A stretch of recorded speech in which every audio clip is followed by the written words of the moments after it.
All right, we're still working in Chapter 6, Section 2, Operation with Polynomials. The last video that we did, if you watch it kind of fast, we're trying to catch up in a particular class. I have some certain rules I want you to have in your journal, all right? If you have, these are very common, all right? If you have a plus b squared, this is a sum of squares, okay? The pattern will be a squared plus 2 times whatever the product of a and b are together, plus b squared. If you have a minus b squared, that's going to be a squared minus 2 times ab plus b squared. So here's a couple examples. What if I had a plus 5? Okay? And I squared. Well, a times a is a squared. 2 times ab, well, 2 times 5 times a, all right, that's going to be 10a. And then b squared, 5 times 5, that gets me 25. Now, obviously, kind of the pattern is this. What's 5 plus 5? 10. What's 5 times 5? 25. So if I had, say, x minus 7 and I squared it, a fast way of doing it would just simply know that you start out with x squared, take negative 7, add it to itself, and you get a negative 14. Take negative 7, multiply it to itself, and you get a positive 49. Still follows the same pattern as right here on the left. Well, you can do this with any two basic binomials, even if they don't have different numbers, okay? Without having to do the long process of the FOIL method, all you have to do is take these two numbers and add them together to get your middle term. Negative 3 plus 5 is a positive 2x, and negative 3 times 5 is a negative 15. All right, so all I did was take a negative 3 and add it to a 5 to get 2. That's the coefficient in front of the x. And negative 3 times a 5 to get a negative 15. So it just makes it a lot easier. All right, this is called basically a sum of squares. All right, even though that has a minus sign, it's still considered a sum of squares. So, what's a difference of squares? The difference of squares is when you have an a plus b times an a minus b, okay?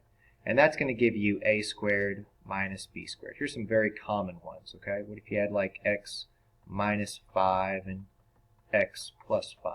That's going to become x squared minus 25. All right, and it works with perfect squares. That's basically what you're dealing with. So if I have an x minus an 8 and an x plus an 8, that's going to multiply together to be x squared minus 64.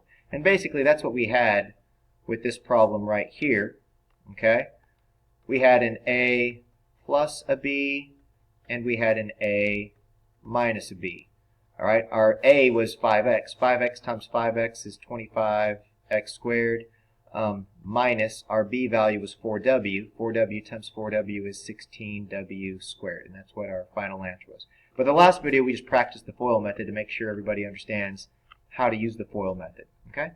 Number 15, what we're going to do now, it's the last problem we're going to work on for right now for this video, is simply how do I multiply this binomial to this trinomial? All right, so what I'd like to do is I'd like you to take this very first term right here, this w, and I want you to distribute it into every single monomial right here, okay? So we've got a w times a w squared. W times w squared is w cubed. Then we have a w times a negative 2ws. So if you can't visualize that, this is what I'm doing. I'm taking a w right here, and I'm multiplying it to a negative 2ws. That's what I'm multiplying it to. And that's going to get me a negative 2 w squared s, because this power is a 1, this power is a 1. That's called the product property, where you're allowed to add the exponents together, and that's your final product. Now the last thing I'm going to multiply is a w times a 4s squared. So I'm taking a w and I'm multiplying it to a 4s squared. That becomes 4ws squared. I'm going to put plus 4ws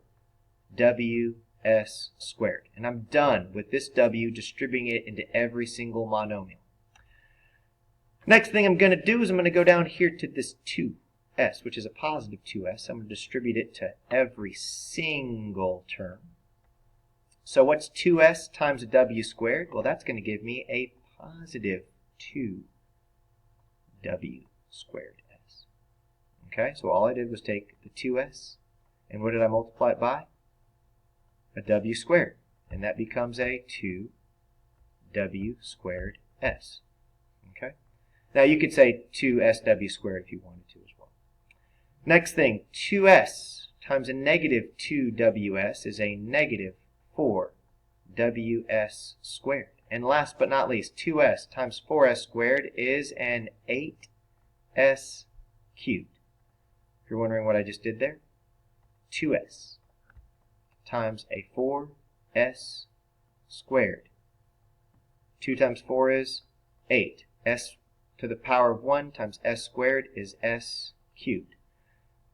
Now the problem, interestingly enough, works out pretty easily. You'll notice these right here, those are additive inverses of each other. These are additive inverses of each other. So the final answer is just w cubed plus an 8s cubed. Which actually, everybody, is another special factor of when you're dealing with the sum of cubes. So the sum of cubes works out like this. If I have a cubed plus b cubed, that will factor to a plus b, open parentheses, a squared minus a b plus b squared. This is a special factoring of what's called a sum of cubes, and that's what it factors to. Okay? It kind of follows this rule. If you look at this rule, that's what it follows. You'll see right here, if you multiply w times 2s, you get negative 2ws. There's the negative ab right there. All right. You can also have what's called a difference of cubes, a cubed minus b cubed, and that would factor to a minus b, and that would be a squared plus ab plus b squared. Okay, and that right there is called, all right, a difference of cubes. Put difference of cubes, and this is the sum of cubes. All right, so those are two special factors that when you're dealing with cubes. Anyways, hope you have a good day, and hopefully this video was helpful in figuring out how to multiply a binomial times a trinomial.